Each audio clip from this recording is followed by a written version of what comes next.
नमस्ते बिटिया, हमेशा खुश रहो बिटिया। Myself Dr. Aarti Purohit, Associate Professor, Department of Pathology, Faculty of Homeopathic Sciences, Jyoti Vidyapeeth Women's University. Our today's topic of concern is pathology and homeopathy.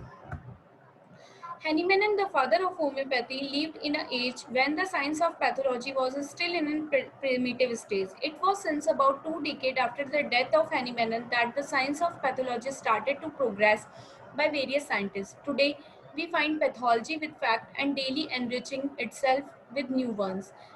Many persisting old terms have mostly changed. The keen and logical observer Hahnemann observed and deduced many facts and conditions for expressing which the modern term were not available with him, so he had no way other than to use some descriptive phrases or to use the various terms in current parlance of his time for denoting his observed or deduced facts and conditions. In this article, an attempt has been done to correlate the homeopathic concept of disease with modern concept of medicine. The Greek theory of suffering, pathos and ponos. The classical Greek neutralist believed that the life force within all living things was a manifestation of the fiery, eternal pneuma, the most subtle form of energy in the universe. In this view, it was this subtle fire that provided the heat witnessed in all living creatures, and the coldness of death was related with its absence. The ancient felt that health was a dynamic balance of the mind and the vital beat and the organism within an environment that was in constant movement and change. When this harmony is disrupted by psychological or physical stressor, it is the reaction of the vital energy that produces the sign and symptom we normally call disease. The great Patriarch Hippocrates taught 2400 years ago that disease was not only pathos, the symptom of suffering, but also ponos, the toil involved in the fight to restore the state of health. The ancient Greek word for disease was pathos, which means the experience of suffering in all its aspects.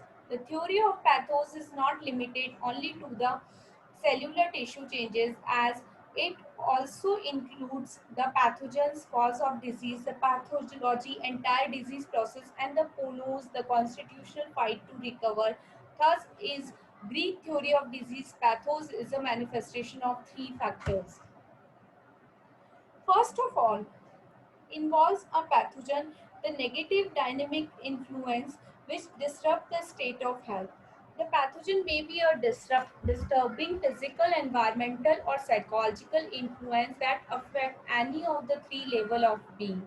It includes the exciting cause of acute diseases as well as the fundamental cause of chronic diseases. We have the disease process, which is combination of a specific nature, the pathogen, and the general reaction of the vital force against it.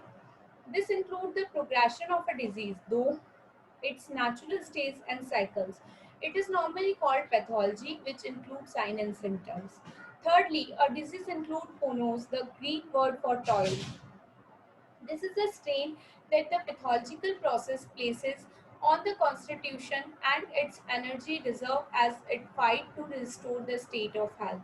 The general wear and tear on the organism due to continuous adaptive and defensive reaction of the vital force against pathogenic influence also produces concomitant symptom in the organism. If a disruption of normal hemostasis remain unresolved, it lead to disorder of the mind in all system of the organism. Stalwart's view on the pathology and its relation to homeopathy.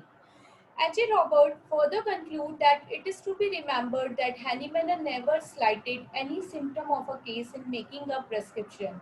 He had the genius of giving each symptom its true place in a picture without destroying totality.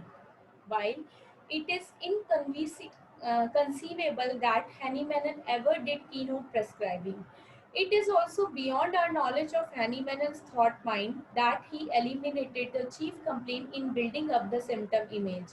If we can find a remedy that has the more striking, particular, unusual, in addition covers the chief complaint for which there is clear pathological foundation, we may consider ourselves as having a sound basis for the prescription of the similimum.